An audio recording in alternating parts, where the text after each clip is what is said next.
তুমি ড্রাইভারের সিটে বসো। কোথায় যেতে হবে স্যার? কোথাও যেতে হবে না, ড্রাইভারের সিটে বসো। এখন এটা বলো, গাড়ির ডান দিকের মিরারে তুমি কি দেখছো? স্যার কিচ্ছু দেখতে এক পাচ্ছি না। মিনিট, হাত দেবে না। এর মানে বুঝতে পারছো তারিকা? না। ডক্টর সালুকের হাইট পঙ্কজের হাইটের থেকেও কম। যখন পঙ্কজই এই ডান দিকের মিরারে কিছু দেখতে পাচ্ছে না, তখন ডক্টর সালুকে এই ডান দিকের মিরারে কি দেখবে? মানে গাড়িটা স্যার নয়, অন্য কেউ চালাচ্ছিল। এক্স্যাক্টলি, এমন একটা লোক যে ডক্টর সালুকের থেকে লম্বা। ও সিটে বসার পর এই রাইট ভিউ মিরারটাকে নিজের মতো করে অ্যাডজাস্ট করে নিয়েছিল। কিন্তু স্যার, সেই ব্যক্তি তাহলে সালঙ্কি স্যারের গাড়ি এখানে কেন রাখলো? সে কি তাহলে আশেপাশেই থাকে? হতে পারে। আর যদি ডক্টর সালুকে তুলে নিয়ে যায়, তাহলে হতে পারে আমাদের বোকা বানানোর জন্য গাড়িটাকে এত দূরে নিয়ে এসছে। মানে তুমি বলতে চাইছো স্যারকে কেউ কিডন্যাপ করেছে? বলতে পারবো না তারিকা। হতে পারে উনি এমন কিছু করছিলেন যে উনি নিজের জীবনটাকেই ঝুঁকিপূর্ণ করে ফেলেছিলেন। এবার কে করেছে, কেন করেছে, ওটা তো এই গাড়ির থেকেই জানতে পারবো। এই গাড়িটা ঠিক করে তল্লাশি নাও। ছোট থেকে ছোট প্রমাণ আমাদের ডক্টর সালুকের কাছে পৌঁছতে।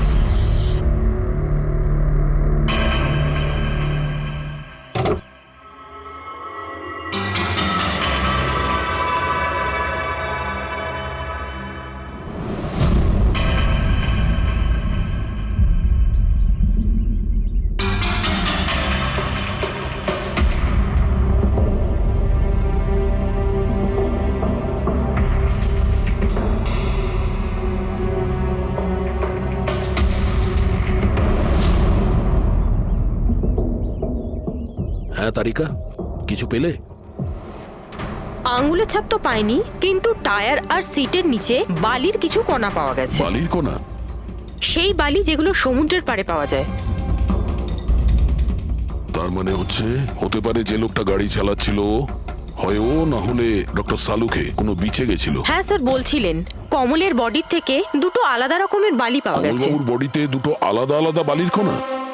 আর হতে পারে এই বালির কণা খোঁজার জন্যই ডক্টর সালুকে কোনো বিচে গেছিলেন রাতে। কিন্তু কোন বিচে গেছেন উনি?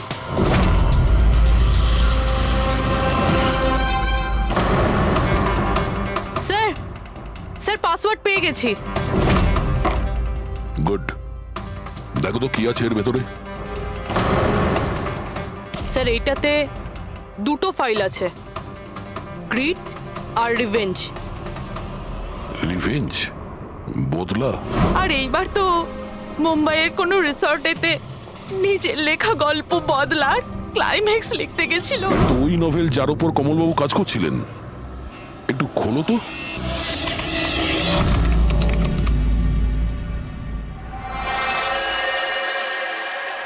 স্যার এখানে এখানে ক্লাইম্যাক্সের পেজ তো খালি রয়েছে।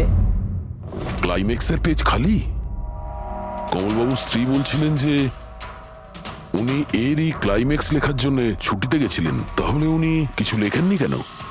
স্যার, মনে হচ্ছে কমলবাবুর মাথা ব্লক হয়ে গিয়েছিল। আমি শুনেছি যে যখন মাথা ব্লক হয়ে যায়, রাইটাররা কিছু লিখতে পারেন না। এই কমলবাবু খুব দক্ষ রাইটার ফ্রেডি। যদি রাইটার ব্লকও হয়ে যায়, তাহলেও কিছু না কিছু তো লেখার চেষ্টাই করে। ক্লাইম্যাক্সে ভালো মন্দ যা খুশি। তুমি একটা কাজ করো, এই দ্বিতীয় যে ফাইলটা আছে গ্রিড, এটা খোলো। স্যার, আরো একটা কথা আছে স্যার। এই কমলবাবু নিজের সাথে ল্যাপটপটা নিয়ে গিয়েছিলেন, আর কম্পিউটার বাড়িতেই ছিল। তাহলে ল্যাপটপের ফাইল এই কম্পিউটারে এলো কি করে? ফ্রেডি, এটা কোনো কঠিন কাজ নয় আজকাল। ওই একটা অ্যাপ আছে ক্লাউড, যার সাহায্যে একটা কম্পিউটার থেকে আর একটা কম্পিউটারে ফাইল ট্রান্সফার করা যায়। স্যার এই গ্রিডে তো নতুন গল্প রয়েছে। মনে হচ্ছে কমলবাবু পুরনো গল্পটা শেষ না করেই নতুন গল্প লিখতে বসেছিলেন। না ফ্রেডি, কমলবাবু কোনো নতুন গল্প লিখছিলেন না। এই নোটের হিসেবে উনি কোনো বিচের ওপর নজর রেখেছিলেন। কিন্তু কেন?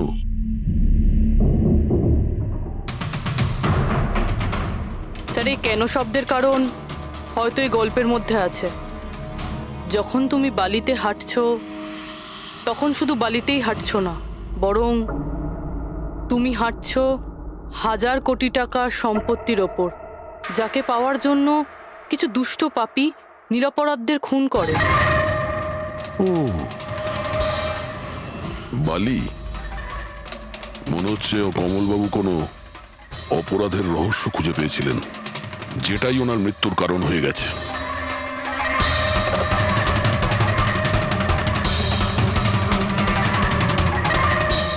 স্যার, কমলবাবুর ফাইল থেকে কিছু জানা গেছে।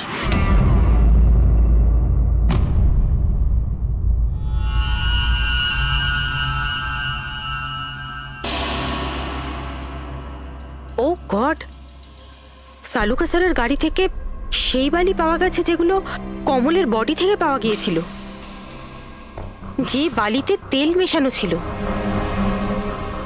স্যার কি এটা জেনে গিয়েছিল যে তেল মেশানো বালি কোন বিচের ছিল? হয়তো উনি কাল রাতে ওখানেই গিয়েছিলেন ওই বালিটা খুঁজতে। আই এম শিওর যাওয়ার আগে উনি কোনো না কোনো রিসার্চ করেছিলেন এখানে। হিস্ট্রি চেক করে দেখি। এই উইন্ডোটা খোলা।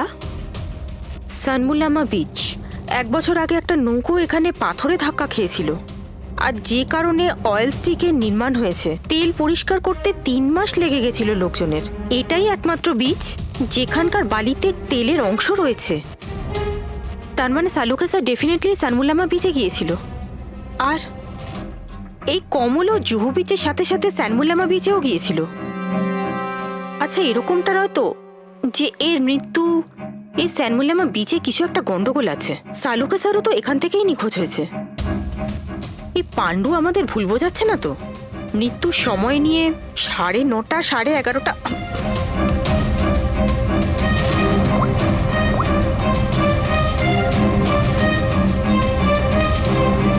Hello ACP sir. একটা কথা বলে রাখি, সিআইডি কে মিথ্যে বলার ফল তুই হয়তো এখনো জানিস না। আমি আমি আমি আমি মিথ্যে বলছি না স্যার, আমি সত্যি বলছি।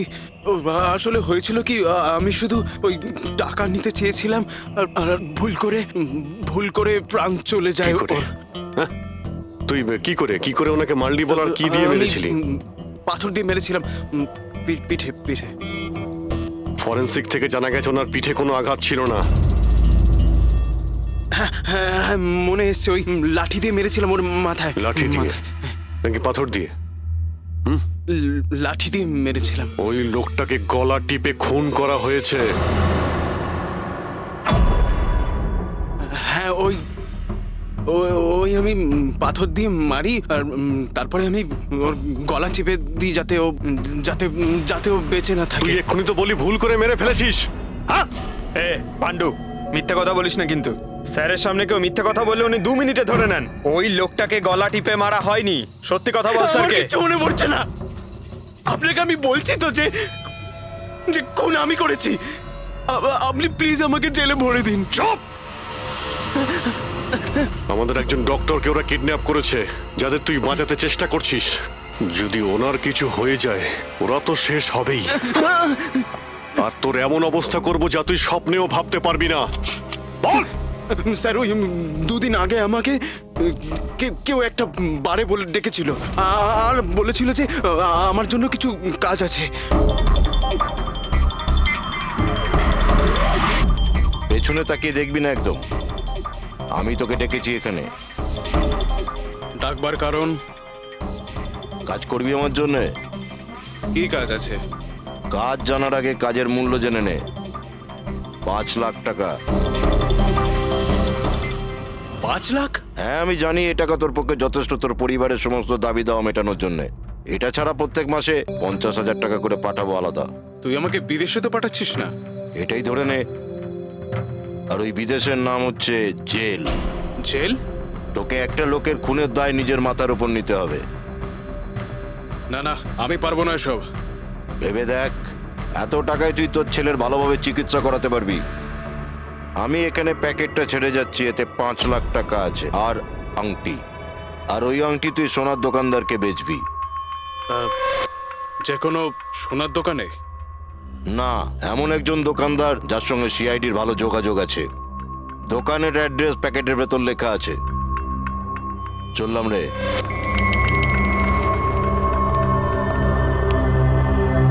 এত বড় ষড়যন্ত্র আমাদের বিরুদ্ধে কি করে হতে পারে স্যার? আমাদের ভুল পথে চালিত করছে খুনি। কিন্তু স্যার, কেউ এরকম করবে কেন? এই খুনি আমাদের থেকে লুকোতে কি চাইছে? যা কিছুই হচ্ছে স্যার বালির সঙ্গে সম্পর্ক আছে। কমলবাবু নিজের কম্পিউটারে কিছু বালির কথাও বলেছেন। আর ডক্টর সালুখে সারিকাকে বলেছিলেন যে কমলবাবুর বডি থেকে উনি 2 রকমের বালি খুঁজে পেয়েছেন। যেটাই হোক না কেন, ওই কমলের মৃত্যু আর শালুকের উধাও হয়ে যাওয়া, এই সমস্ত কিছুর পিছনে ওই বালিই জড়িয়ে আছে। বালি। সাধারণ বালি কারণ মৃত্যুর কারণ কি করে হতে পারে স্যার? ওই বালিটা কিন্তু সাধারণ নয়, কোটি টাকার প্রপার্টি ওটা, কোটি টাকার। তার মানে স্যার? মানে ইললিগাল স্যান্ড মাইনিং, বালি চুরি, যেগুলো কনস্ট্রাকশন কোম্পানির কাছে কোটি টাকায় বিক্রি হয়। তাহলে হতে পারে স্যার কমলবাবু এর ব্যাপারে কিছু জেনে গেছিলেন আর সেই কারণেই কেউ ওনার খুন করে দিয়েছে। স্যার এই কথাটা হয়তো সালুমকে স্যার জেনে গেছিল, সেই জন্যই কি ওনার সাথেও এটা হতে পারে পুরবী, নিশ্চয়ই হতে পারে শালুকের সঙ্গে। আর যদি শালুকে বেঁচে থাকে তাহলে আমাদের প্রতিটি পদক্ষেপ গুনে গুনে চলতে হবে। ওই লোকগুলো যেন ঘুণাক্ষরেও না জানতে পারে যে আমরা কেন বিচে যাচ্ছি। কিন্তু স্যার, ডক্টর সালুখে কোন বিচে গেছিলেন সেটা জানবো কি করে? স্যান বুলামা বিচ, স্যান বুলামা। ওখানে বালির মধ্যে থেকে যে তেলের স্যাম্পল পাওয়া গিয়েছিল সেটা কমলের লাশের গায়েও ছিল। আর ওই বিচেই কমলবাবুকে খুন করা হয়েছিল। তারপর ওনার লাশ জুহু বিচে এনে ফেলে দেওয়া হয়। তাহলে অভিজিৎ, প্রস্তুতি নাও আরো একটা নতুন কেস সলভ করতে। স্যান বুলামা বিচ। Mind blowing. এইদিকে দেখো, এদিকে দেখো, হ্যাঁ এদিকটা তাকাও। Nice, very nice. Come on, look up, chin up, chin up, chin up. খুব ভালো হচ্ছে, খুব ভালো। না এবার চট করে চেঞ্জ করে এসো। Thank you. Lovely, lovely. Come on Sanjukta, এবার তুমি চলে এসো। Come on, come on. Light এদিকে, লাইট এদিকে। Yeah, ready, ready Sanjukta. Nice, very good, lovely, super. এদিকে তাকাও।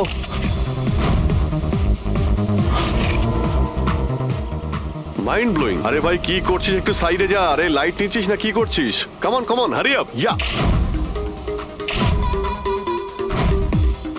সুপার, সুপার, খুব ভালো হচ্ছে। এবার change, change, come on, change, change, change. Next চলুন, চলুন। লোকেশন। Come on everybody. আরে তাড়াতাড়ি লাইটগুলো সরান। স্যার, কি করছি আমরা এখানে? কোনো গন্ডগোল তো দেখতেই পাচ্ছি না। আরে ভাই পঙ্কজ, সারা পৃথিবীতে যত ক্রাইম হয় সব ক্রাইম রাতেই হয়। রাতের জন্য অপেক্ষা করো। স্যার, যদি রাতেই হয় তাহলে সকাল থেকে আমরা এখানে কি করছি? রাতেই আসতে পারতাম। আরে ভাই পরিবেশটা তৈরি করতে হয়, ওদের যেন মনে না হয় যে আমরা কোনো নাটক করছি। Come on. Sir,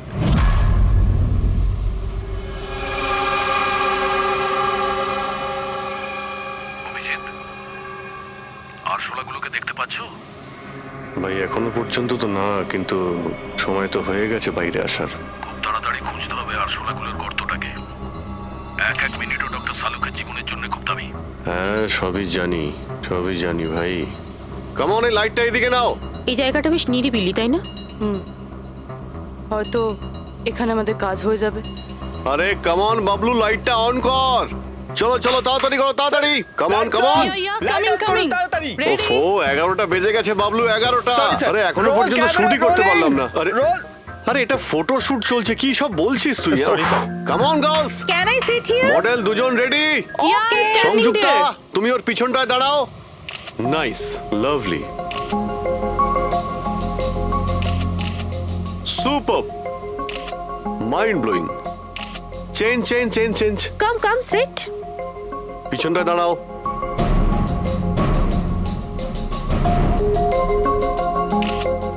mind blowing, great, very nice. once more this side. Bablu গিয়ে দেখো ওদের কি প্রয়োজন। Please come.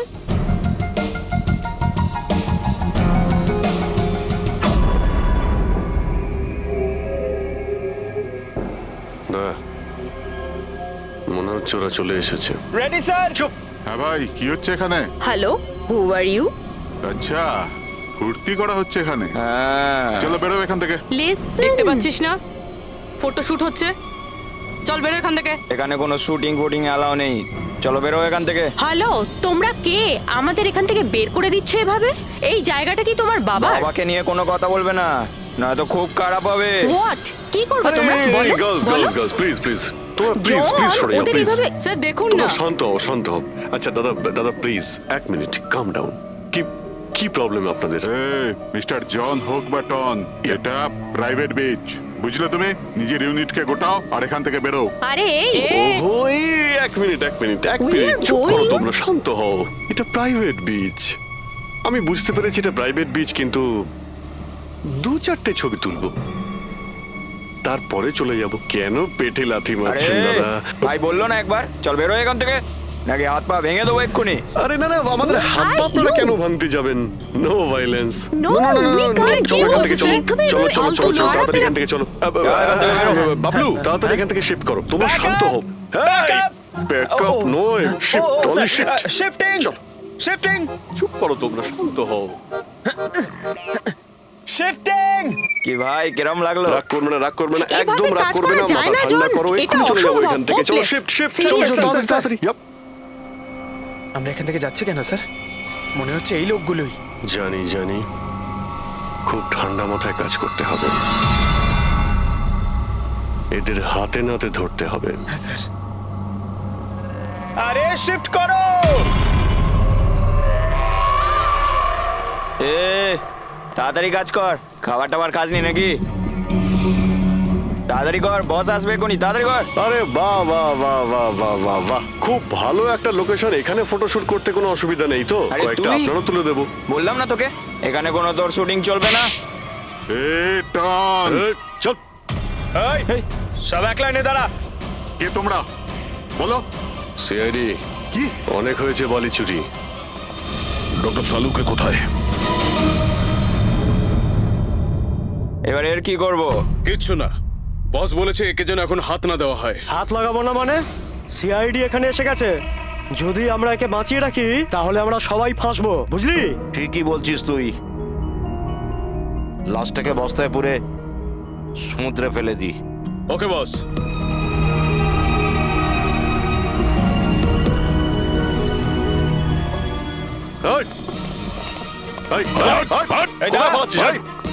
Doctor Saluke sir sir Saluke sir sir sir sir ঠিক আছেন? শ্বাস চলছে স্যার, অজ্ঞান। তাড়াতাড়ি হসপিটালে নিয়ে যাও।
কমলকে খুন তুমি করেছো আর পাণ্ডুকে টাকা দিয়েছো যাতে সমস্ত দোষও নিজের ঘাড়ে নিয়ে নেয়। হ্যাঁ হ্যাঁ, যাতে সিআইডি কেস বন্ধ করে দেয় আর আমার বালি চুরির ধান্দা চলতে থাকে।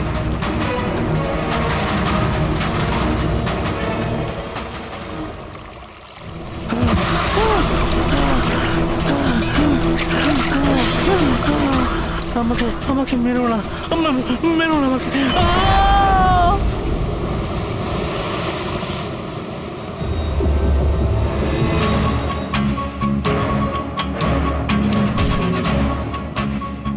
বাঁচাও বাঁচাও বাঁচাও বাঁচাও আমাকে, এই দাঁড়া, কোথায় যাচ্ছিস? প্লিজ প্লিজ আমাকে মেরো না।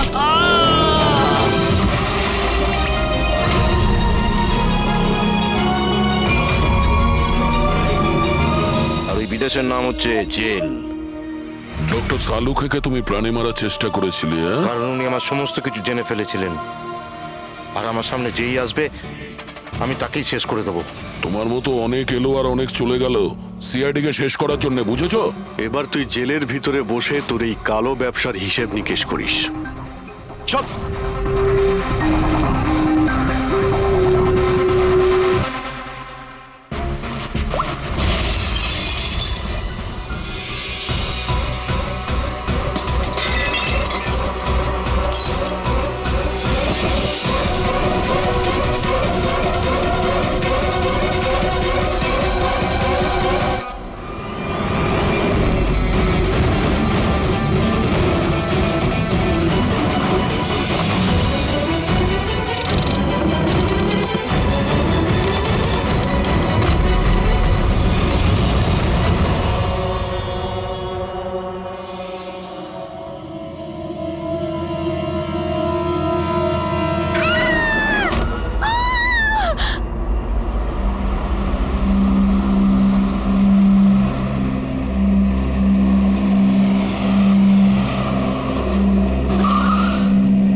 না বলে চলে গেছে, আর ফোনও তুলছে না। আরে ভাই, এমন কেউ করে নাকি? আরে কমসে কম বলে যাওয়া তো দরকার ছিল। হয়তো কোনো প্রবলেম হবে এই জন্য ধরেনি। তুমি না সবসময় কাম অন, প্রবলেম তো আমাদের হয়েছে, অ্যাটলিস্ট আমাদের বলা দরকার ছিল ওর।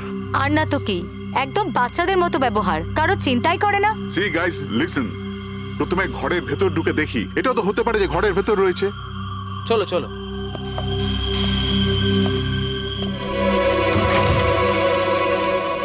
এখানে তো অন্ধকার কেন? আমি আলো জ্বালাচ্ছি।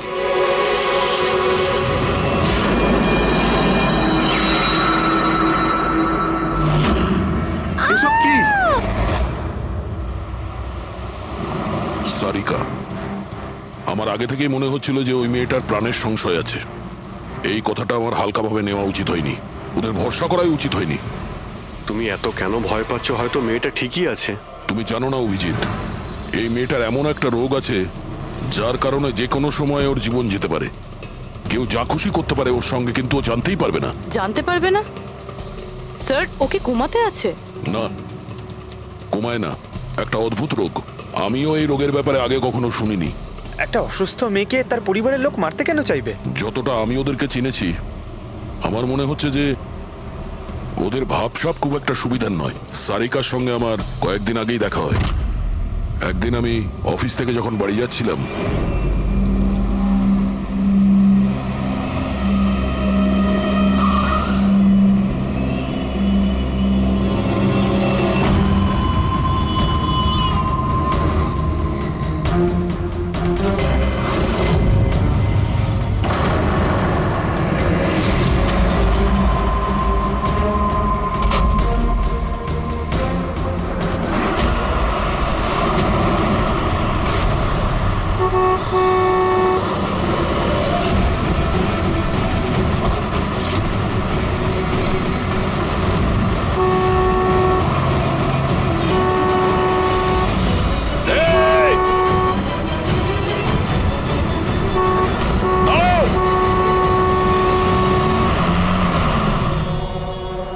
কি করছিলে তুমি? হ্যাঁ, এত বড় একটা ট্রাক সামনে থেকে বেরিয়ে গেল, তুমি দেখতে পাওনি? ও হর্ন বাজাচ্ছিল, তুমি শুনতে পাওনি? হ্যাঁ, আত্মহত্যা করার চেষ্টা করছিলে কি? মনে হচ্ছে দেখতেও পায় না, শুনতেও পায় না। কিন্তু এই রাস্তায় একা কি করছে? কে কে আছে এখানে? আকাশ দাদা? কে আপনি? কে? তার মানে আপনি দেখতে পান? তাহলে আপনি আমি আর ওই ট্রাক দেখতে পাননি? চাপা দিয়ে চলে যেত আপনাকে যদি আমি আপনাকে না বাঁচাতাম। সরি, আমি সত্যি দেখতে পাইনি। সারিকা, সারিকা তুমি ঠিক আছো তো? সারিকা, তুমি একলা কোথায় চলে গেছিলে? তোমার যদি কিছু হয়ে যেত তাহলে? আমি আগেই বলেছিলাম আমরা প্রপার্টি দেখতে যাচ্ছি, ওকে সাথে করে নিয়ে যাওয়ার কোনো দরকারই ছিল না, কিন্তু আমার কথা কেউ শোনেই না। রজনী প্লিজ থামো তুমি। ইনি ঠিকই বলছেন, আমি নিজে দেখেছি। ওনার লেফট সাইড দিয়ে একটা ট্রাক আসছিল, উনি দেখতে পাননি। ও হর্ন বাজাচ্ছিল, শোনেনি। চাপা দিয়ে চলে যেত ট্রাক যদি আমি না থাকতাম। থ্যাংক ইউ দাদা, থ্যাংক ইউ ভেরি মাচ। হ্যাঁ দাদা, সত্যি ও ট্রাকের আওয়াজ শুনতেও পাইনি আর দেখতেও পাইনি। তার মানে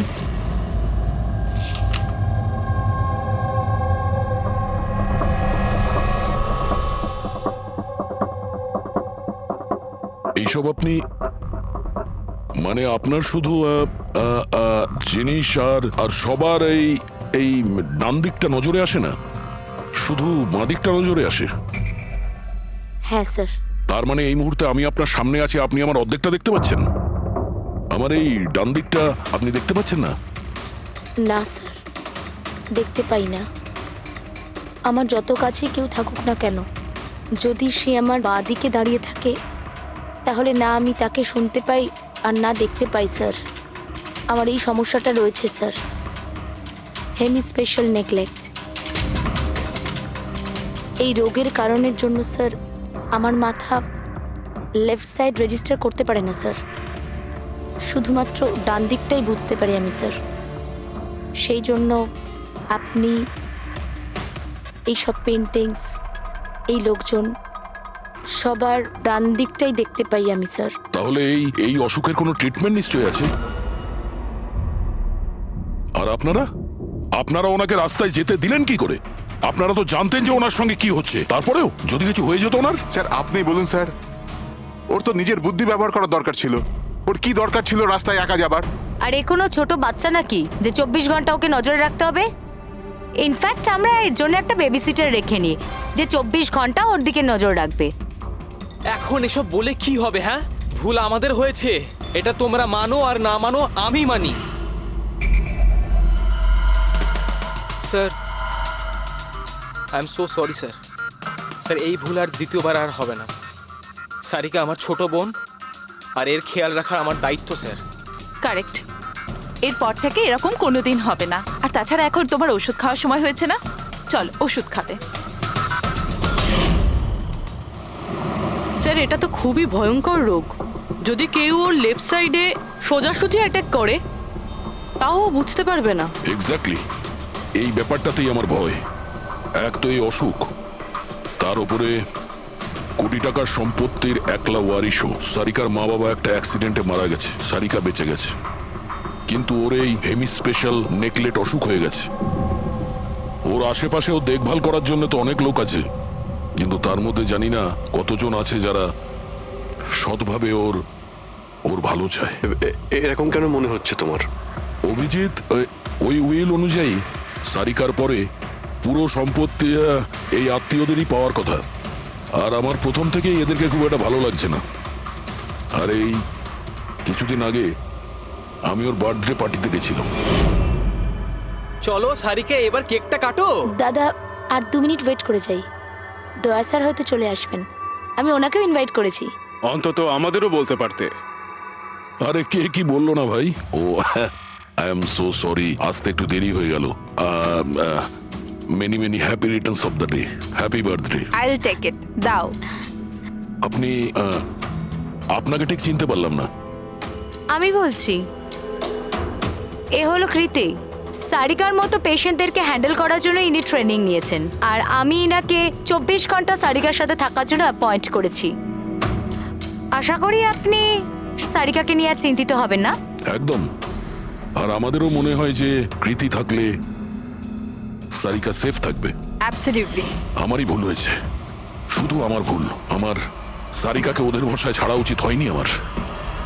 মেরে দিয়েছে হয়তো ওরা ওকে। বাড়ি এসে গেছে।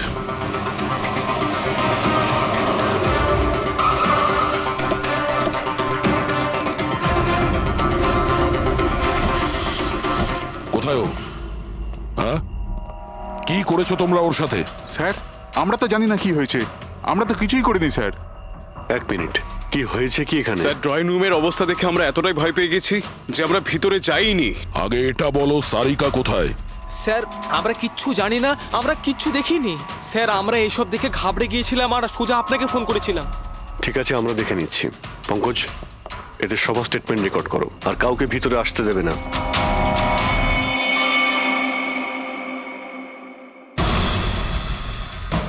সারিকা, সারিকা, কেউ আছেন এখানে? তো মনে হচ্ছে অনেক কিছুই হয়েছে। এত রক্ত তো কোনো একজনের হতেই পারে না।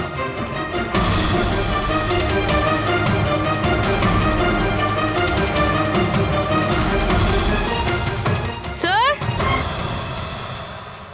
হ্যাঁ স্যার, এই দেখুন, কেউ লুটপাট করার জন্য ঢুকেছিল, কিন্তু টাকা নিয়ে বেরোতে পারেনি। যেই ওকে বাধা দেওয়ার চেষ্টা করেছিল তার উপরেই আক্রমণ করে। স্যার, লাশ। সারিকা?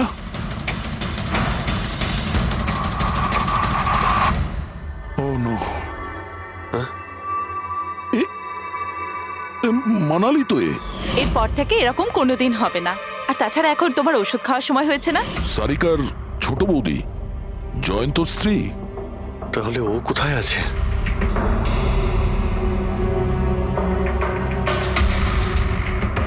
ও নো। দয়া, হ্যাঁ, এ হলো কৃতি। সারিকার মতো পেশেন্টদেরকে হ্যান্ডেল করার জন্য ইনি ট্রেনিং নিয়েছেন। এটা তো কৃতি। তুমি চেনো? হ্যাঁ। কৃতি? স্যার, পালস চলছে, এখনো বেঁচে আছে। এ সারিকার রুমের বাইরে? সারিকা, সারিকা, ফ্রেডি, এক্ষুনি অ্যাম্বুলেন্সের ব্যবস্থা করো, একে হসপিটালে পাঠাতে হবে। সারিকা, সারিকা,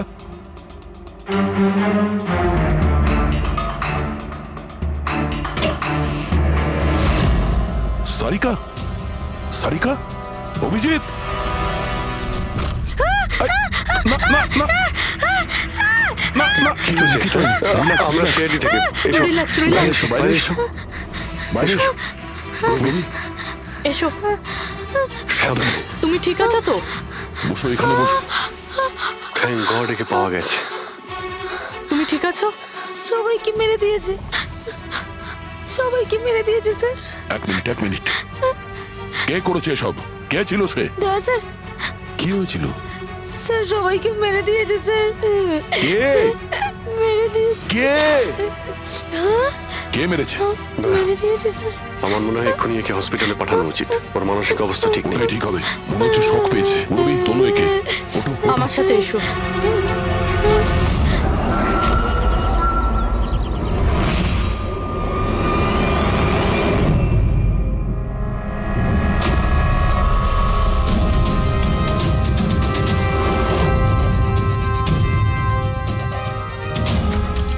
স্যার, আপনি আমাকে ঘরে কেন যেতে দিচ্ছেন না?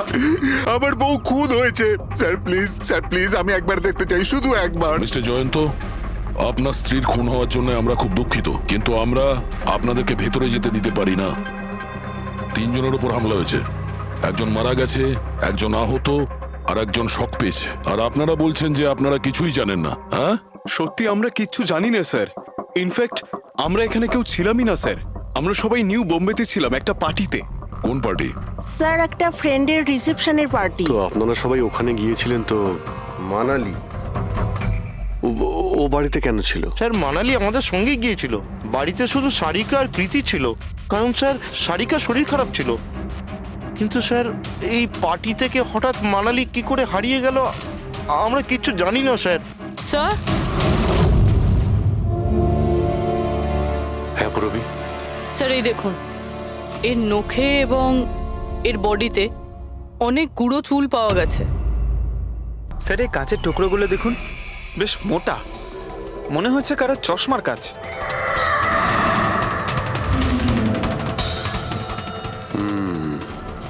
চশমারই মনে হচ্ছে।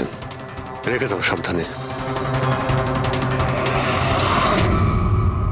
এই টেনে নিয়ে যাওয়ার চিহ্নের সঙ্গে রক্তের ফোঁটা।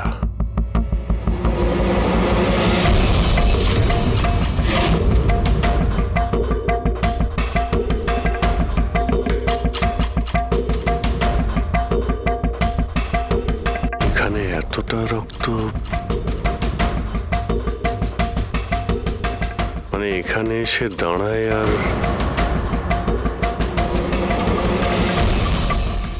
বাইকের চাকার দাগ।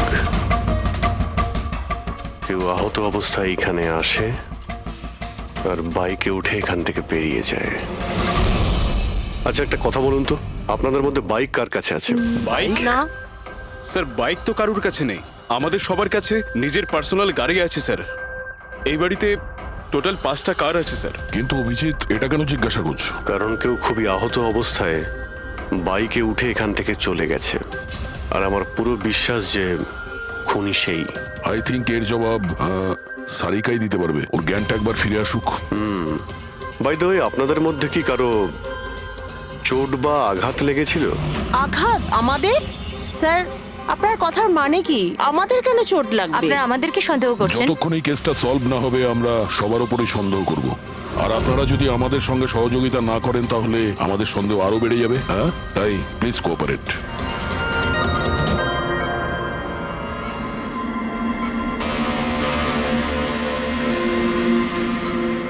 সারিকা,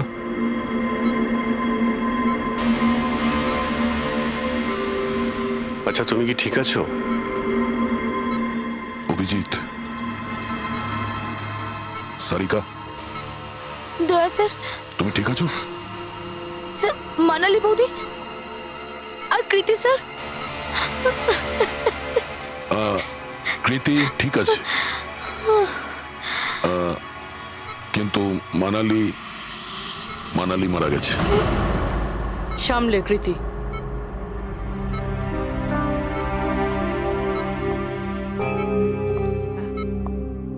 কৃতি, কৃতি, তুমি ঠিক আছো তো? I am so glad you okay. Thank God তুমি ঠিক আছো।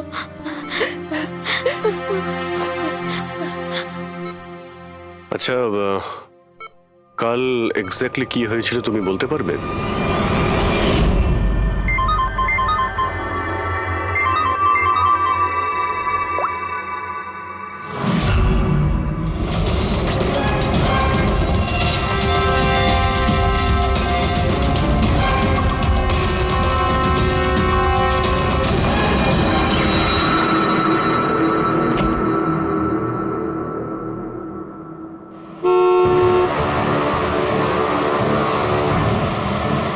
বৌদি,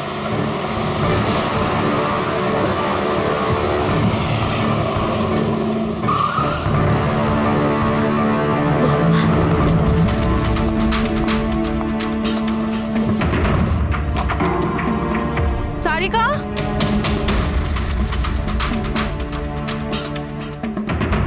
সারিকা, সারিকা কোথায় তুমি? বৌদি, সারিকা, সারিকা,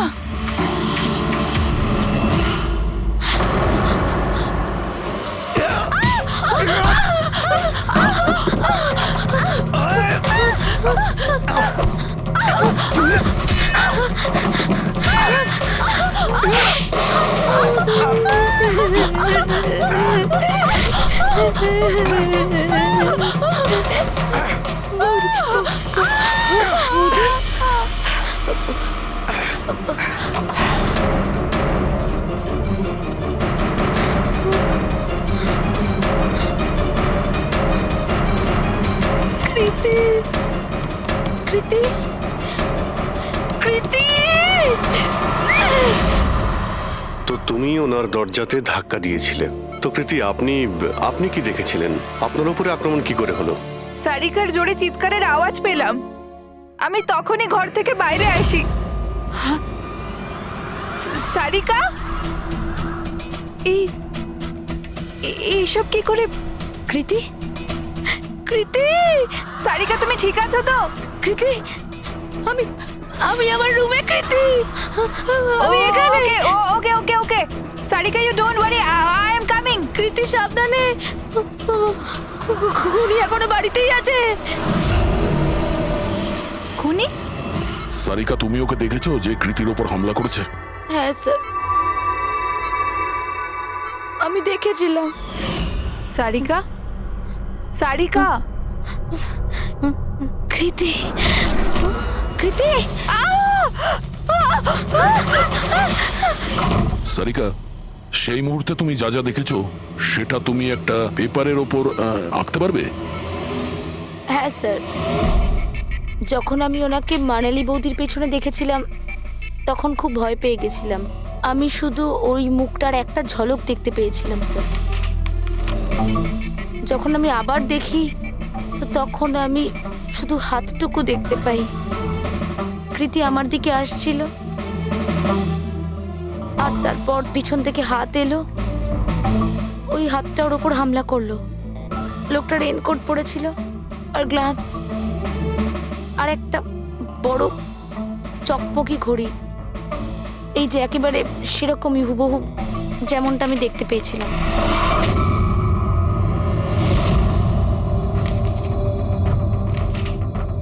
আই হোপ এই অর্ধেক ছবিগুলো দিয়ে আপনারা কিছু উপকার পেয়ে যাবেন হয়তো। চিন্তা করো না, এই অসম্পূর্ণ ছবিটা আমরা কমপ্লিট করব। ফেডরিক, মনোহরের কাছে এই পেন্টিং গুলো নিয়ে যাও আর বলো যে এই স্কেচ যেন কমপ্লিট করে। Sarika, thank you so much. আপনি যেতে পারেন, টায়ার্ড হয়ে গেছেন হয়তো। চলো সারিকা।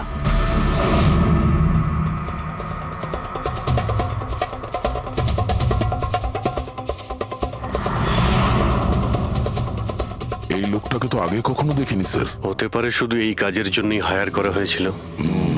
আর ঠিক সময়ে মানালি ওর প্ল্যানটা ভেস্তে দিল। খুব খুব মন দিয়ে দেখো এই স্কেচটা। এটা সেই লোকটার ছবি যে মানালিকে খুন করেছিল। আপনারা কি একে কোনোদিন দেখেছেন?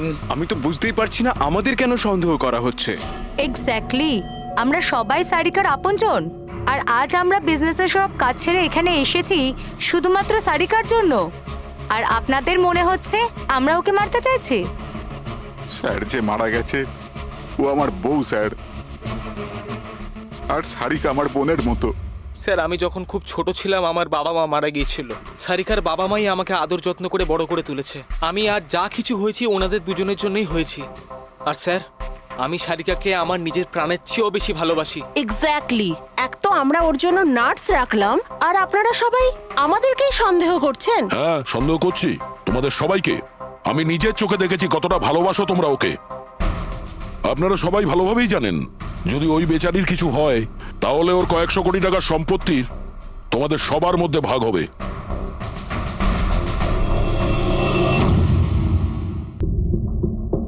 ওকে বাড়িতে রেখে তোমরা সবাই পার্টিতে গিয়েছিলে।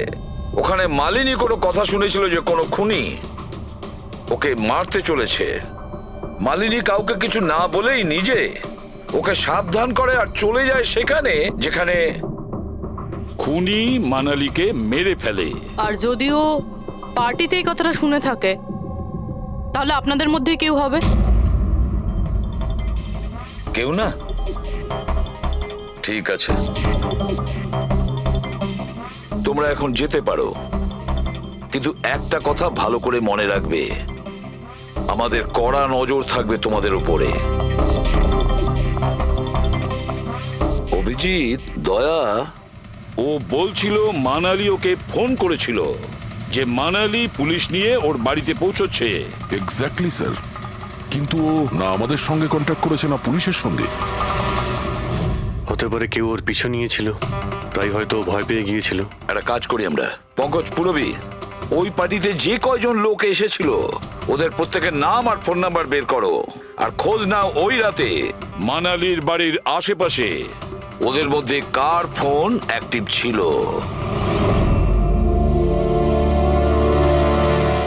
স্যার। হ্যাঁ স্যার, ওই রাতে ওখানে 250 লোক ছিল, কিন্তু স্যার একজন হচ্ছে ঈশান। ওই রাত্রেও পার্টিতে ছিল, আর ওখান থেকে ও সারিকার বাড়ির দিকে গেল যখন মানালি পার্টি ছেড়ে গেল। আর ফোন ওখানেই বন্ধ হয়ে যায় ওদের বাড়িতে। স্যার আর একটা আজব ঘটনা ঘটেছে।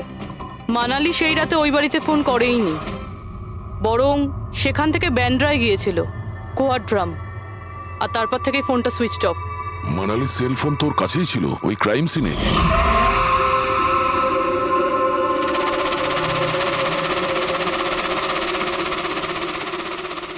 Switch off? আচ্ছা, এমনটা নয় তো যে ওই ফোনটা আসলে ঈশানের ফোন, ভুল করে ওখানে পড়ে গিয়েছিল? মানে ঈশান সেই রাতে সারিকা ভিলা এসেছিল। ডাকো ওই ঈশানকে বিউরোতে। স্যার আমি করেছিটা কি? আমাকে এখানে কেন ডাকা হয়েছে? ঈশান, একটু আপনার চশমাটা খুলবেন? চশমা? স্যার এটা তো উইদাউট নাম্বারের চশমা, এটা তো আমি রেগুলার পড়ি না। ডক্টর সালুকের কাছে নিয়ে যাও এটা। স্যার আমাকে এটা তো বলুন আমি করেছিটা কি? আমরা আপনাকে এখানে মানালি মার্ডার কেসের ব্যাপারে ডেকেছি। ক্রাইম সিনে আমরা চশমার ভাঙা কাঁচ পেয়েছি। আপনার চশমাটাকে ওই কাচের সঙ্গে ম্যাচ করিয়ে দেখব। কিন্তু স্যার আমি তো ওই জায়গায় যাইনি। যদি তুমি নাই গিয়ে থাকো তাহলে তোমার ফোন ওখানে ওই ভিলাতে কি করছিল? আর মানালির ফোন তোমার বাড়িতে মান্দ্রাতে কিভাবে পৌঁছলো? ওই স্যার পার্টিতে আমাদের ফোন এক্সচেঞ্জ হয়ে গেছিল, কারণ আমাদের ফোন দুটো এক। কি হলো মানালি ম্যাডাম, আপনাকে চিন্তিত মনে হচ্ছে? চিন্তিত আমি? না তো, আসলে আমি ওই জয়ন্ত আর আকাশকে খুঁজছিলাম। আপনি ওদের কোথাও দেখেছেন? হ্যাঁ, ওরা দুজন ভেতরেই হবে। আসলে কি হয়েছে, এত চেঁচামেচি আর এই ডিস্কোতে আমি কিছু বুঝেই উঠতে পারছি না। আপনি প্লিজ আমাকে একটু হেল্প করে দেবেন ওদের খুঁজে পেতে? আমি ওদের ভেতর থেকে আপনার কাছে পাঠাচ্ছি।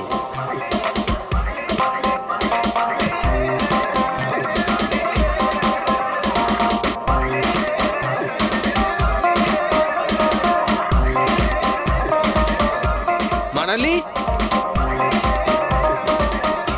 ঈশান, তুমি তো বলছিলে মানালি খুঁজছে আমাদের। কোথায় মানালি? আরে এক্ষুনি তো এখানেই ছিলেন মানালি, কি জানি কোথায় চলে গেলেন। ওই দিকটা গিয়ে দেখি চলো। স্যার আমার ফোন সুইচ অফ ছিল, এই জন্য আমি মানালিকে বলতে পারি। সেই কারণে মানালি পুলিশকে ফোন করতে পারেনি। স্যার আমাকে বিশ্বাস করুন, আমি খুন করিনি। খুনি না হলেও খুনির সঙ্গী তো হতে পারো, যে ওখানে ওই পার্টিতে উপস্থিত ছিল। তুমি পার্টিতে মালিনীর সমস্ত কথা শোনো, আর যখনই মানালি ওখান থেকে বেরোয় তুমি মানালির পিছু নাও।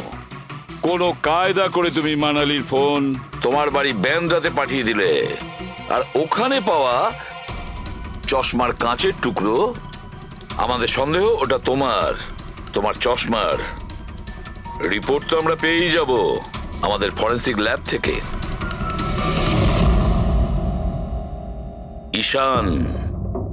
ঈশান শুধু ঈশানের কাছে কোনো কারণ নেই, কিন্তু সবার কাছেই কোনো না কোনো কারণ আছে সারিকাকে মারার জন্য। দিয়া আর অভয়, এদের দুজনের তো টাকার খুব প্রয়োজন ছিল, হতে পারে এরা দুজন করেছে। আর এদের প্রত্যেকের কাছে একটাই অজুহাত আছে যে ওরা রিসেপশনের পার্টিতে ছিল। স্যার এরা সবাই ওই রিসেপশন পার্টিতে প্রেজেন্ট ছিল, কিন্তু কোনো একজন খুনিকে ফোন করে সারিকা ভিলায় যেতে বলেছিল লেফট দিয়ে, যাতে সারিকা কিছু বুঝতে না পারে। তারপর সারিকাকে মারবে, কৃতিকে মারবে, আর সবাই ভাববে দেখে যেন মনে হয় চুরি করার উদ্দেশ্যে খুনটা হয়েছে। আর এই সব কিছুই মালিনী শুনে ফেলে। তারপর ননদকে বাঁচানোর জন্য ও বাড়ি ফিরে আসে, কিন্তু ও সেখানে খুন হয়।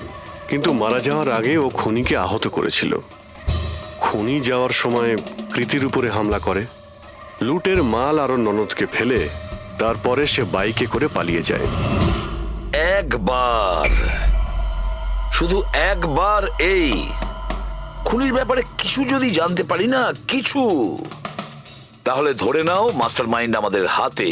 স্যার খুনির বাইকের টায়ারের চিহ্ন, আশেপাশে পড়ে থাকা রক্তের ফোঁটা সব চেক করেছি, কিন্তু কিচ্ছু জানতে পারিনি।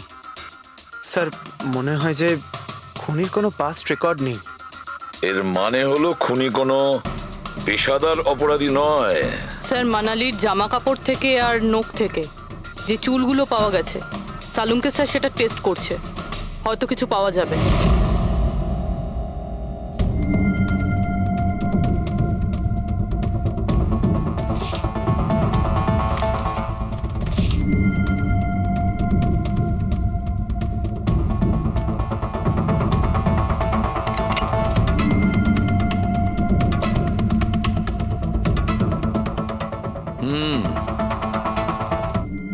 আমার আন্দাজ একদম ঠিক ছিল, এবার শুধু ডিএনএ রিপোর্টটা দরকার। হ্যাঁ সালুকে বস, হ্যাঁ একটা কথা ঠিক যে ঈশান খুনি নয়, কারণ ক্রাইম স্পট থেকে এই যে চশমার লেন্সের ভাঙা টুকরো পাওয়া গেছে, এইগুলো ঈশানের চশমার সঙ্গে ম্যাচ করছে না। এক তো ঈশানের চশমার পাওয়ার 0, আর দ্বিতীয়ত ঈশানের যে চশমাটা তার লেন্সগুলো একদম নর্মাল, কিন্তু এই লেন্সটা ফটোক্রোম্যাটিক, মানে রোদের সঙ্গে রং পাল্টায়। আচ্ছা, ওই যে রক্ত পাওয়া গিয়েছিল ওই বাইকে টায়ারের মার্কের কাছে, সেটা কি খুনির রক্ত? হ্যাঁ, ওই রক্তটা খুনিরই, যার বয়স 25 থেকে 30 বছরের মধ্যে। আর মানালির নখে যে চুলটা পাওয়া গেছে ওটা নিশ্চয়ই খুনির। আসলে বস, হাতাহাতি করবার সময় চুল গোড়া থেকে উপড়ে আসে, অথচ এই যে চুলটা, এটা উপড়ে আসেনি, কাটা হয়েছে। আর এইটা দেখো স্ক্রিনে, যতগুলো চুল আছে সব আলাদা আলাদা রকমের, কোনো চুল সিধে, কোনোটা কোঁকড়ানো, আর ওগুলো রং দেখো, প্রত্যেকটা চুলের রং আলাদা, কোনোটা কালো, কোনোটা ব্রাউন, কোনোটা ডার্ক ব্রাউন, আর ওই গোল্ডেনও আছে। এই চুলগুলো একটা লোকের হতেই পারে না, আলাদা আলাদা লোকের চুল। হ্যাঁ দয়া, এই চুল থেকে আমরা বিভিন্ন ধরনের কেমিক্যাল পেয়েছি, যেমন হচ্ছে কেরাটিন, ফিফটাইন, আর অনেক কিছু। আমার মনে হচ্ছে না যে এই চুলগুলো কোনো একজন লোকের মাথার চুল। Hello, oh good, very good, thank you very much, good news, by.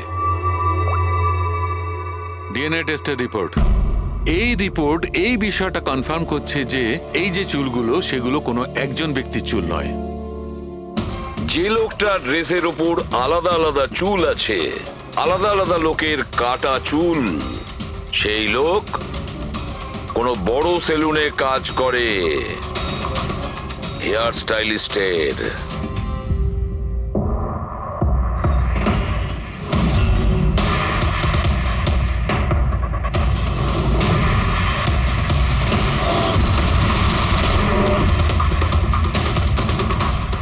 Sir এ তো বিমল, আমাদের স্পায়ের স্টার হেয়ার স্টাইলিস্ট।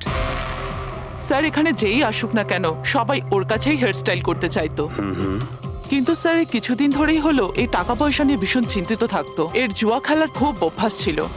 কিন্তু স্যার এই খুন করবে এটা স্যার আমি একদম ভাবতেই পারছি না। যাই হোক, এখনো কোথায় আছে বলতে স্যার পারবেন? একে এখন কোথায় পাবেন এটা আমি বলতে পারবো না, তবে কিছুদিন যাবত এখানেও কাজে আসছে না, আর নাও ও আমার ফোন তুলছে। আপনি ওর ফোন নাম্বার আর অ্যাড্রেসটা দিন আমাদের। হ্যাঁ স্যার, আমি এখনই আনছি।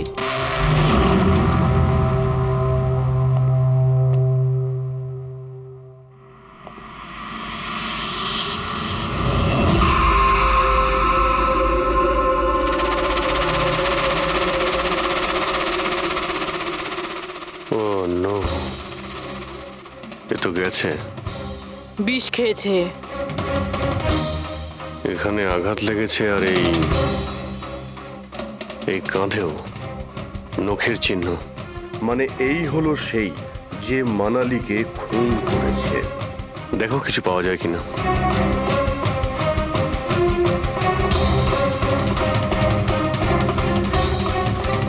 স্যার, হ্যাঁ, আমি বিমলের বাইকটা চেক করলাম স্যার। বাইকটার হ্যান্ডেলে শুকিয়ে যাওয়া রক্ত আর কাঁদালে আই অ্যাম শিওর স্যার এগুলো ওই বাড়িটার ব্যাকইয়ার্ড থেকেই লেগেছে।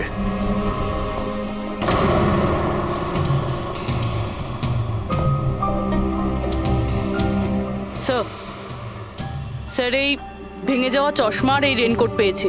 রেনকোটে রক্ত লেগে আছে।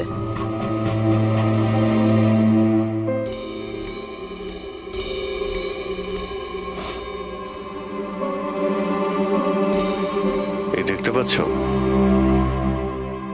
বাঁ হাতে ঘড়ি। হ্যাঁ, তাহলে স্যার যদি বিমল বাঁ হাতে ঘড়ি পরতো তাহলে ও কি করে বলল যে ডান হাতে ঘড়ি পরা ছিল? পার্টিতে মানালি কেউ সারিকাকে খুন করবে সেই আলোচনা শুনে ফেলে, আর তখন মানালি ঈশানের কাছে সাহায্য চায়। ওকে বলে যে জয়ন্ত আর আকাশকে ওখানে পাঠিয়ে দিতে। এর মানে আকাশ আর জয়ন্ত দুজনেই নির্দোষ। বাকি রইল এই তিনজন, রজনী, অভয় আর দিয়া। ওই খুনের মাস্টারমাইন্ড এই তিনজনের মধ্যেই কেউ হবে। আচ্ছা স্যার, ওই কলের অন্যদিকে কে ছিল? স্যার ওই বিমল হতে পারে। না স্যার, আমি বিমলের ফোন রেকর্ড চেক করেছি। ওই রাত্রে ওদের মধ্যে কেউই বিমলকে ফোন করেনি। তাহলে অপর প্রান্তে কে ছিল সেদিন? ল্যান্ডলাইন? আচ্ছা, ওদের বাড়ির ল্যান্ডলাইন ফোন?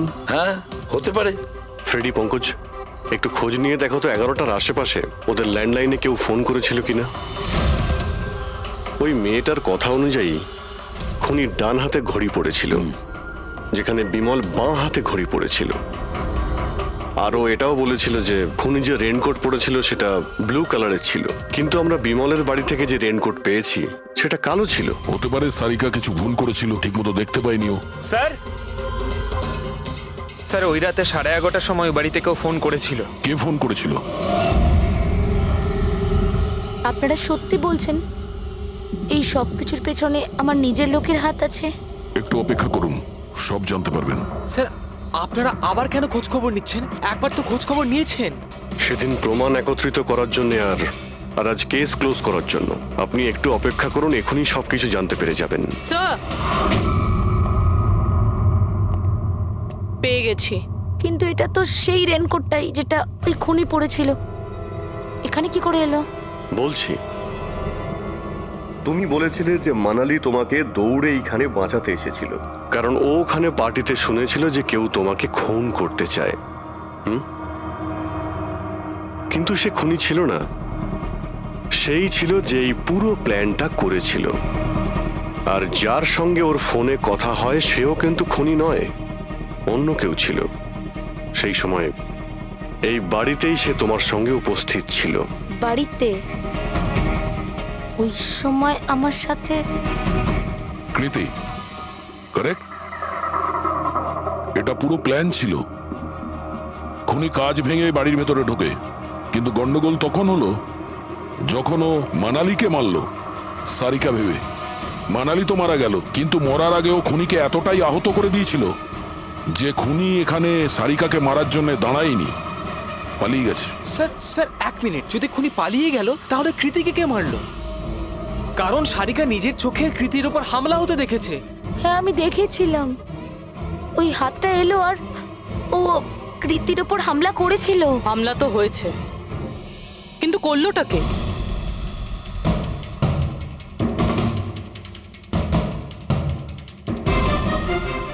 আপনারা সবাই আমাকে এভাবে কেন দেখছেন? এর উত্তর তো শুধু তুমিই দিতে পারবে কৃতি। ও রাত ঠিক 10:30টার সময় শুয়ে পড়েছিল। আর মানালি কাউকে ফোনে কথা বলতে শুনেছিল রাত 11:10 আর সেই ফোনটা এসেছিল এই বাড়ির ল্যান্ডলাইনে। কে রিসিভ করেছিল সেই কলটা? যদি আমরা এটা মেনেও নিই যে বিমল তোমার ওপর হামলা করেছে, তাহলে ও তোমাকে বাঁচিয়ে রাখলো কেন? ও মানালিকে এত নৃশংসভাবে মারলো আর তোমাকে শুধু এই একটা আঘাত কেন? ও সারিকাকে কেন মারলো না? আর এই চুরি করা টাকা ছেড়ে পালালো কেন? আর সব থেকে বড় প্রশ্ন, ও খুনিকে এই ব্লু কালারের জ্যাকেট পরে থাকতে কি করে দেখলো? কি করে দেখলো সেই ঘড়িটা যা বিমল লেফট হ্যান্ডে পড়তো, রাইট হ্যান্ডে নয়? বিমলের রেইনকোটের কালার ছিল ব্ল্যাক।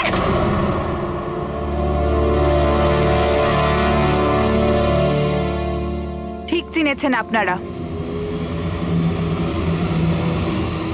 ওই হামলা আমি নিজেই করেছিলাম।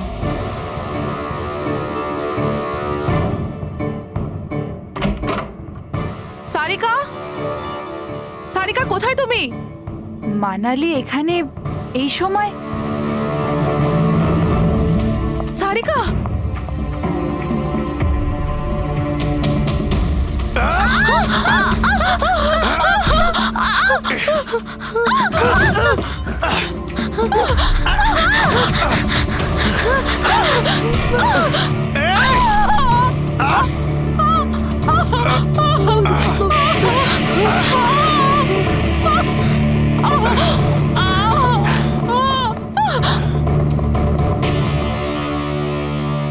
কৃতি,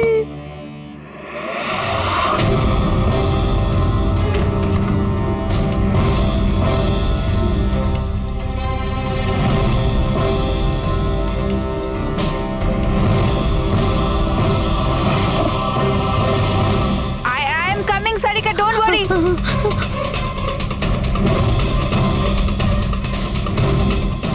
কৃতি, কারণ আমি চাইনি কেউ আমার উপর সন্দেহ করুক। আর তুমি যখন এত কিছু বলেই দিলে, তখন ওই মাস্টার মাইন্ডের নামটাও বলে দাও। হ্যাঁ, আর তুমি যদি বলো ওর নামটা আমি বলে দিই, যে মানালিকে মেরেছে আর সারিকাকে মারতে পারতো। কি রজনী দেবী, আপনি জানেন আমরা কার কথা বলছি? রজনী তুমি? হ্যালো, কিলার শার্প 11:30টায় পৌঁছে যাবে। সারিকার খেলা শেষ, যে কোনো মূল্যে করতেই হবে। ওই আমার বাকি টাকাটা? তুমি তোমার পয়সা পেয়ে যাবে। ওকে।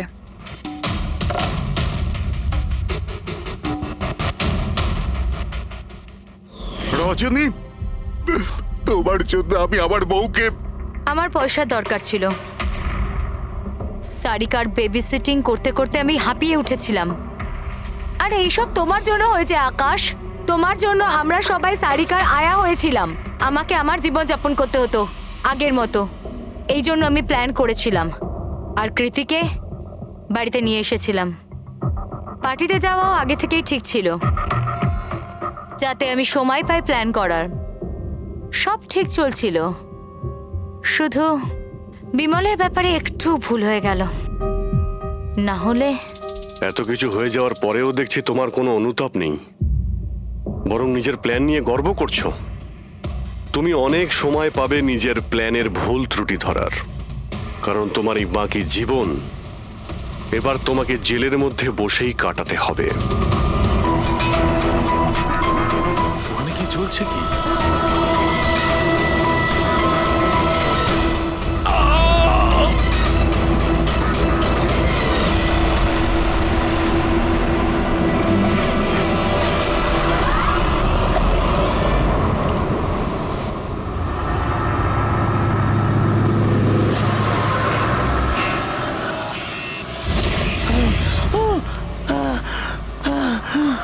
বাঁচাও বাঁচাও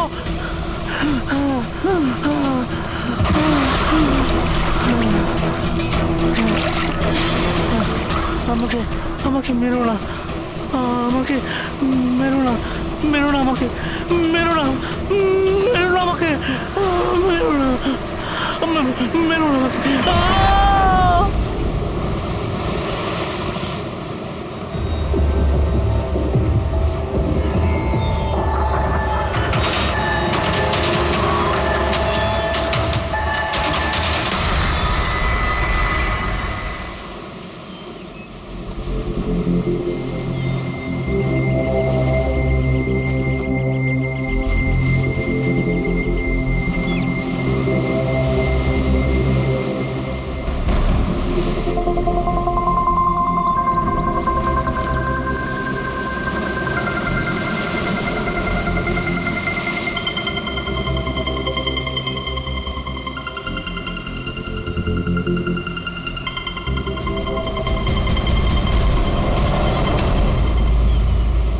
কি করছো তোমরা দুজনে? গুপ্তধন খুঁজছি আঙ্কেল। যদি গুপ্তধন এইভাবেই পাওয়া যেত তাহলে সমুদ্রের পাশে থাকা সমস্ত লোকেরা আজ অনেক বড় লোক হয়ে যেত। হ্যাঁ, রাজা হওয়ার জন্য রাজার মতো বুদ্ধিও তো থাকা দরকার না স্যার?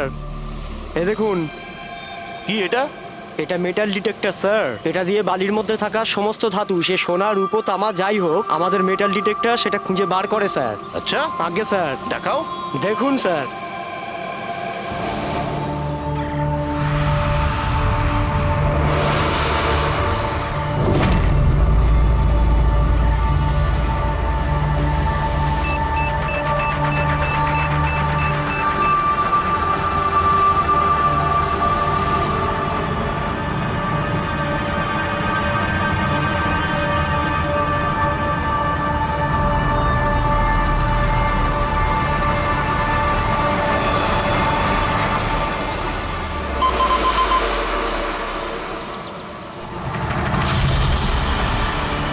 এই দেখুন স্যার,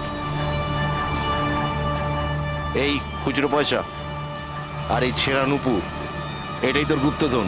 স্যার কই মাছ ধরেননি নাকি আপনি? একটু ধৈর্য ধরতে হয়।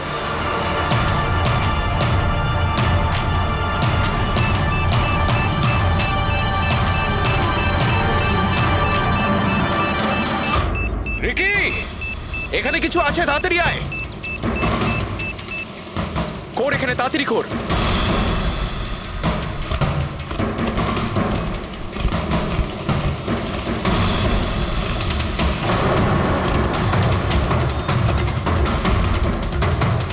Oh my God!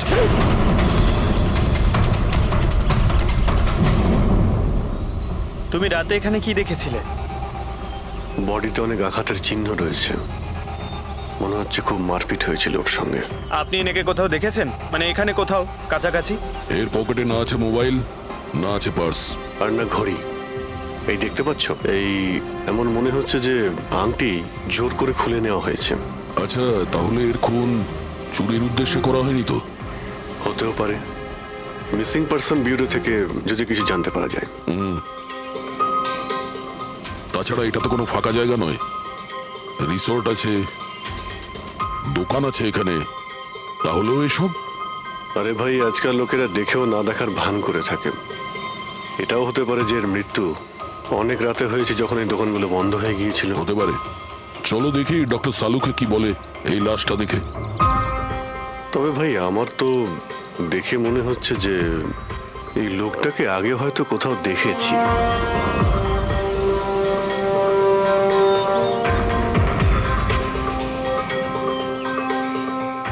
আমি তো একে আগে কখনো দেখিনি। জানি না, আমার কেন মনে হচ্ছে আমি এনাকে কোথাও দেখেছি আগে। দেখলে, আমি বললাম না খুব চেনা চেনা লাগছে এনাকে। ক্রাইম রাইটার কমল কুমার খুব বিখ্যাত রাইটার ছিলেন, অপরাধ সম্পর্কিত অনেক নভেলও লিখেছিলেন। স্যার, এনার সঙ্গে 3 বছর আগে আমার দেখা হয়েছিল ইন্ডিপেন্ডেন্স ডে এর ফাংশনে। স্যার, এই ক্রাইম রাইটারদের তো অপরাধের দুনিয়ায় অনেক শত্রুই থাকতে পারে। হয়, নিশ্চয়ই হয়। আর হতে পারে ওদের মধ্যে থেকে কেউ নিজের শত্রুতা প্রকাশ করেছে।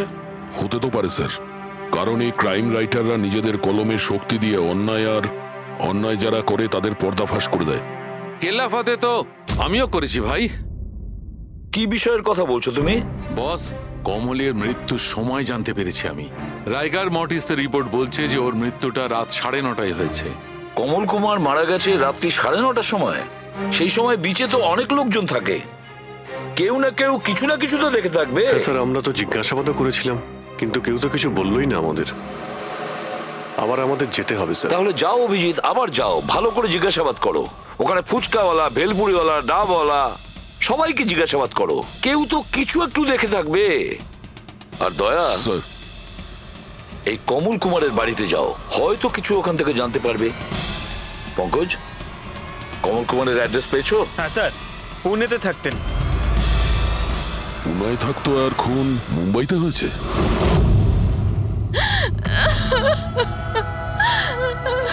কি করে হলো এসব? সমুদ্রের ধারে আমরা ওনার লাশ পেয়েছি। আপনি কি কাউকে সন্দেহ করেন কে করতে পারে এটা? না স্যার, ওর কারোর সাথে কোনো রকম শত্রুতা ছিল না। হ্যাঁ, মানছি যে ওনার সঙ্গে কারোর কোনো ব্যক্তিগত শত্রুতা ছিল না। ওনার বই পড়ে কিছু লোকের মনে রাগ হয়েছিল, রক্ত গরম হয়েছিল, সেই কারণে কেউ ওনাকে ধমকি টমকি না দিয়েছিল। স্যার, এমন তো হয়নি। যদি কেউ ভয় দেখাতো তাহলে আমাকে নিশ্চয়ই বলতো। উনি মুম্বাই কোনো জরুরি কাজে গিয়েছিলেন? ওর গল্প লেখার শখ আছে, এই জন্য কোনো নির্জন জায়গার খোঁজে এদিক ওদিক যেত, কখনো আলিবাগ তো কখনো লোনাবলা। আর এইবার তো মুম্বাইয়ের কোনো রিসর্টেতে নিজের লেখা গল্প বদলার ক্লাইম্যাক্স লিখতে গেছিল। আচ্ছা, উনি মুম্বাইয়ের কোন রিসর্টে ছিলেন? না, এবারে আমি জিজ্ঞাসা করেছিলাম না, ওর নিজে কিছু বলেছিল, কিন্তু ওর বেশিরভাগ সময় সমুদ্রের ধারে পছন্দ ছিল, আর বেশি ভিড় আর লোকজন ভর্তি জায়গা ওর পছন্দ ছিল না। কিন্তু ম্যাম, যে বিচে আমরা ওনার লাশ পেয়েছি ওটা তো জনবহুল জায়গা, জুহু বিচ। না স্যার, এমন হতেই পারে না, কারণ ও ভিড় লোকজনপূর্ণ জায়গায় থাকতেই পারতো না আর লিখতেও পারতো না। উনি লিখতেন কিসে, খাতাতে নাকি কম্পিউটারে? কম্পিউটার আর ল্যাপটপ দুটোতেই লেখালেখি করতো, কিন্তু মুম্বাই যাওয়ার সময় ল্যাপটপটাই সাথে নিয়ে গেছিল। আর কম্পিউটার? কম্পিউটার ওখানে ঘরের মধ্যে আছে। ম্যাম, কমলবাবুর আঙুলে এখানে এইভাবে আংটির ছাপ ছিল, কিন্তু আংটি ছিল না। যদি ওর পয়সা আর টাকাই দরকার ছিল তাহলে তো ও সেগুলোই নিয়ে যেতে পারতো। আমার স্বামীকে মারার কি দরকার ছিল? আপনি কিছু বলতে পারবেন ওই আংটির সম্পর্কে? কিরকম দেখতে ছিল ওটা? ওটাতে 10 ইয়ার্স লেখা ছিল আর লাভ আলিসা লেখা ছিল। এই ছবিটা একটু ফরওয়ার্ড করবেন আমাকে?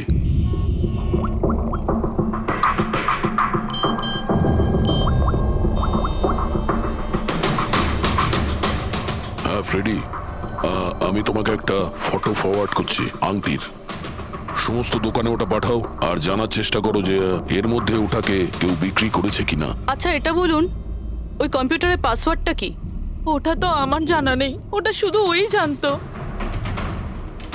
আচ্ছা, আমরা কি আপনার এই কম্পিউটারটাকে নিয়ে যেতে পারি? হ্যাঁ নিশ্চয়ই। একটু দেখো তো ভাই ভালো করে, এই লোকটা নাকি কালকে দেখেছিলে তুমি? আমি তো দেখিনি স্যার, আমিও দেখিনি। আচ্ছা, এটা বলো তো যে প্রত্যেকদিন এই দোকানগুলো কতক্ষণ খোলা থাকে? স্যার, ওই আমাদের একই সময়, রাত 11:30 পর্যন্ত। 11:30 পর্যন্ত? তাও তোমরা এনাকে দেখোনি? তোমরা জানো এনার মৃত্যু কাল রাত 9:30টার সময় হয়েছে, তাহলে দেখোনি কেন বলছো? মিথ্যে বলছো। আমাদের মিথ্যে বলে কি লাভ বলুন? কিন্তু স্যার, কালকে 9:30 পর্যন্ত তো সবাই এখানেই ছিল। হ্যাঁ, যদি এনার সঙ্গে এরকম কিছু হতো তো তাহলে আমরা সাহায্যের জন্য নিশ্চয়ই যেতাম। হ্যাঁ সাহেব। স্যার, এদের দুজনকে ভিউরোতে নিয়ে চলুন, ওখানে গিয়ে সত্যি কথাই বলুন। কিন্তু সাহেব, আমি তো এখানে সত্যি বলছি না। আপনি এক কাজ করুন, আপনি আপনার মাথা ঠান্ডা করতে আমার ভেলপুরি খান। আমি দারুণ ভেলপুরি বানাই সাহেব। হ্যাঁ স্যার, আর নয়তো এই আমার চানা খান। চানা স্যার।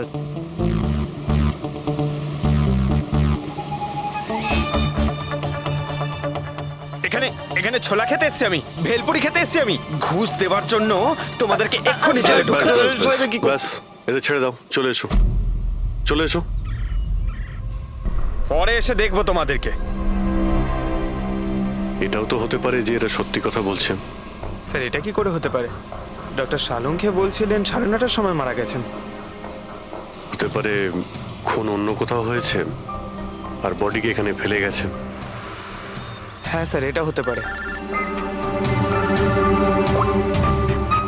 হ্যাঁ ফ্রেডি, গুড, ঠিক আছে, আমরা এক্ষুনি আসছি। কমলের আংটির ব্যাপারে খোঁজ পাওয়া গেছে। 2 মিনিট করে 1 ঘন্টা হয়ে গেল। আমার কাছে আর কোনো কাজবাজ নেই নাকি? টাকা কখন পাবো আমি? কি ব্যাপার, এত চেঁচামেচি কেন? চিৎকার করবো না তো আর কি করবো বলুন আপনি? আংটির দামও ঠিক করে ফেলেছে 50,000 টাকা, কিন্তু টাকা কখন পাবো 50,000 টাকা আমি বলুন আপনি? দেখো ভাই, এতটা টাকা দোকানে রাখা হয় না। একটা ছেলে গেছে টাকাটা আনতে। মাত্র 50,000 নেই আপনার কাছে? আজকাল তো বাচ্চাদের ভাড়েও 50,000 টাকা থাকে। এবার তো তোর ভান্ডার ভাঙার সময় হয়ে গেছে। নাও, এসে গেছে তোমার টাকা। আংটিটা দেখান তো।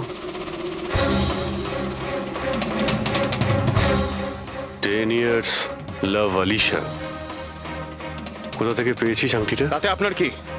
এক কাজ করো, টাকা দাও, নয়তো আংটিটা ফেরত দাও। অদ্ভুত লোক তো স্যার, সিআইডি থেকে প্রমাণ চাইছে। সিআইডি? কি, কোথা থেকে পেয়েছিস এটা? স্যার ক্ষমা করে দিন আমাকে। স্যার টাকা পয়সার জন্য এইসব। টাকার জন্য তুই কাউকে কি খুন করে দিবি?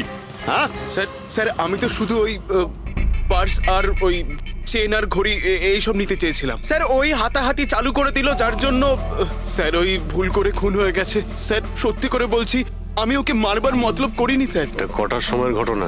রাতে ওই 11:30 বাজে তখন। কটার সময়? স্যার 11:30। 11:30?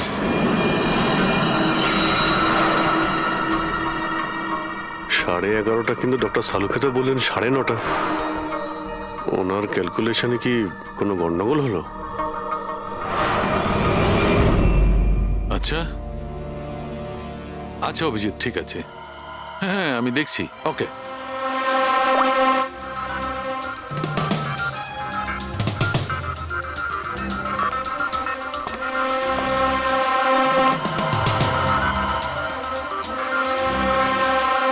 এটা কি করে হতে পারে ভাই?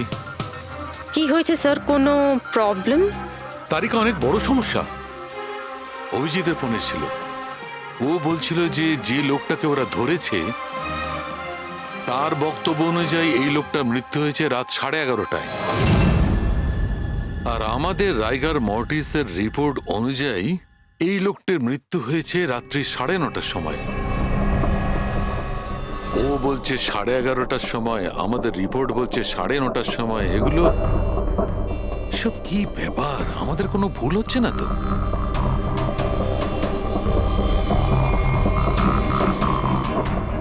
স্যার এই লাশটা সমুদ্র জলের কন্ট্যাক্টে এসেছিল, তাই না?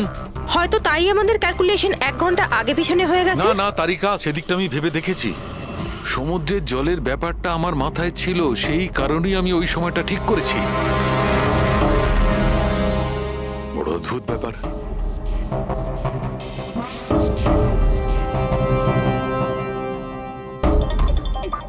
আপনি বালির ব্যাপারে কিছু বলছিলেন, তাই না? হ্যাঁ, ভুলে গেছি। ওই অভিজিতের ফোনটাই মাথাটা খারাপ করে দিয়েছে। আমি তো একদম ভুলে গেছি। এসো এসো, সব বলছি। এই দেখো, এটা দেখতে পাচ্ছ? এই দুটো বালির স্যাম্পল। দুটোর কালার আলাদা। আরো অনেক কিছু আলাদা আছে, তুমি দেখো, মাইক্রোস্কোপে দেখো।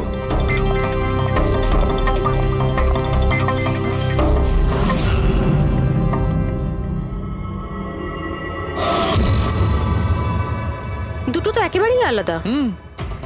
এই যে হালকা রঙের বালিটা সারিকা, ওটা এক্স্যাক্টলি সেই জায়গার বালি যেখানে আমরা লাশটা পেয়েছিলাম। আর ওই বালিটার ভালো করে দেখো, এর আর ওর কম্পোজিশন সম্পূর্ণ আলাদা। এই দ্বিতীয় বালিটায় তো অয়েলও আছে। দুটো বালি একই বীজ থেকে এসেছে, তাহলে একটা স্যাম্পলে অয়েল আর একটা স্যাম্পলে নেই, এটা কি করে হয়? সেইটাই তো আমি বলছি, কি করে হবে? কোন একটা ব্যাপার আছে, এরকমটা হতেই পারে না। কিন্তু যদি হয় তাহলে তারিকা নিশ্চয়ই ওই বালির নিচে এমন কিছু পোতা আছে যা আমরা জানি না। কিছু না কিছু তো আছেই, কিছু না কিছু রহস্য আছে, কিন্তু কি? মাই গড, এই তারিকা অনেক দেরি হয়ে গেছে। তুমি এক কাজ করো, তুমি বাড়ি যাও। আর আপনি? আমি একটু কাজ করে নিয়ে যাব, তুমি যাও। তো ঠিক আছে না, একসাথেই বেরোবো। আরে না বাবা, তুমি যাও না। তুমি কি করবে দুজনে একসঙ্গে? আরে যাও। এভাবে কি করে? প্লিজ যাও, আমি সামলে নেব। আমার যদি রাত্রে দেরি হয়ে যায় তাহলে সকালবেলা আমি দেরিতে আসবো। যে কাজ বাকি থাকবে আমি নোট করে যাব, তুমি সকালে এসে দেখে নেবে। যাও। Are you sure? আর আমি শিওর বাবা, যাও যাও, just take care. Good night. Good night.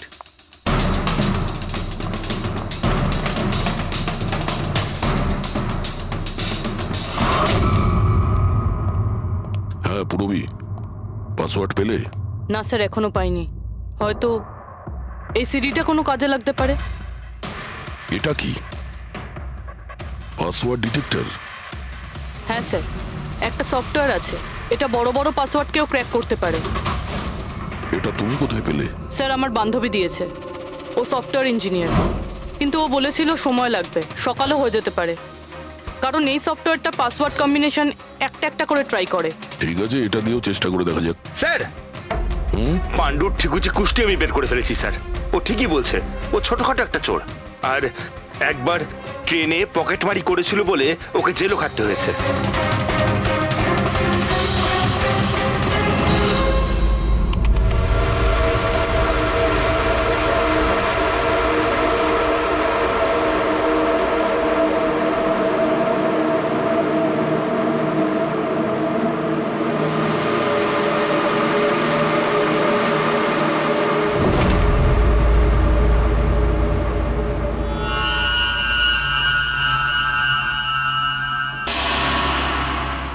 মাই গড,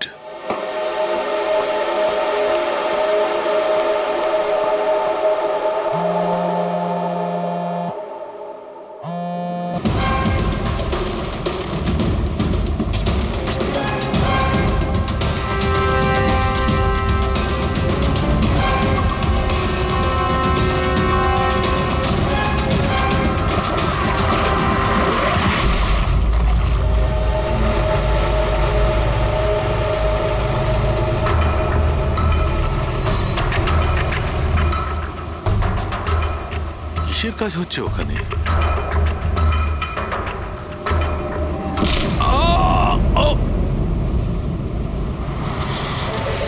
এর খেলা শেষ। এর পার্টসটা চেক কর। আরে কোথায় রেখেছে পার্টস? হ্যাঁ, পেয়ে গেছি।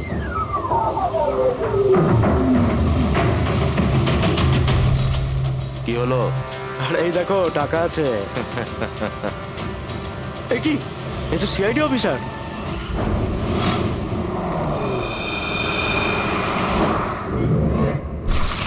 বাড়াবাড়ি করছে সালুকে, কাউকে কিছু বলেনি, কাউকে কন্ট্যাক্টও করেনি, ব্যাস এইভাবে চলে গেল, আর তার উপর নিজের ফোনটাও এখানে রেখে গেছে। আচ্ছা তারিকা, এই ডক্টর সালুকে এইখান থেকে কখন বেরিয়েছে? জানি না, কাল রাতে অনেক লেট হয়ে গিয়েছিল তো 12টার সময় উনি আমায় বাড়ি পাঠিয়ে দিয়েছিলেন। উনি কতক্ষণ এখানে ছিলেন আমি জানি না। স্যার, হ্যাঁ, ডক্টর সালুকের বাড়ি থেকেই আসছি। ওয়াচম্যান বলল যে সারা রাত ডক্টর সালুকে বাড়ি ফেরেনি। কি সারা রাত ধরে বাড়ি ফেরেনি? কিন্তু সালুকে তো এরকম করে না, সারা রাত। এটা তো বেশ চিন্তার কথা, তাই না? হয়তো ওনার আরে না কিছু। না না, সালুকের কিচ্ছু হবে না, কিচ্ছু হবে না ওর। ও যেন কোনো বিপদে না পড়ে, ব্যাস, আর কিছু না। পঙ্কজ, একটা কাজ করো, সালুকের গাড়ির নাম্বার সমস্ত পুলিশ স্টেশনে পাঠাও, আর সমস্ত চেক পোস্টেও পাঠিয়ে দাও। খোঁজ তো পাওয়া যাবে যে সালুকে গাড়ি নিয়ে কোথায় গেছে।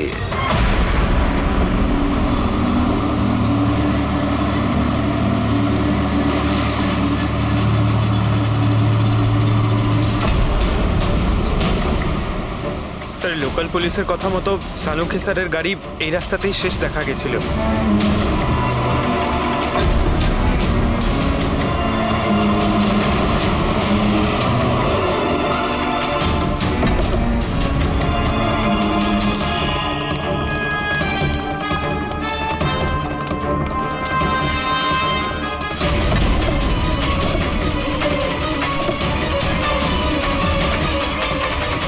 ডক্টর সালুকে তো গাড়িতে নেই। আরে তাহলে উনি কোথায় গেছেন? রিল্যাক্স রিল্যাক্স তারিকা, আমরা ওনাকে খুঁজে বার করবই।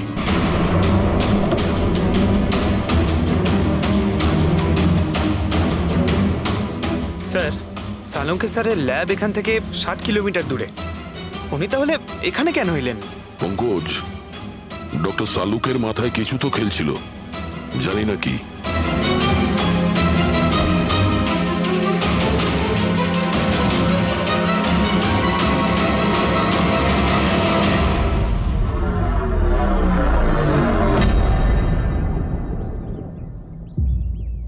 একটু এই দরজাটা বন্ধ করো পঙ্কজ।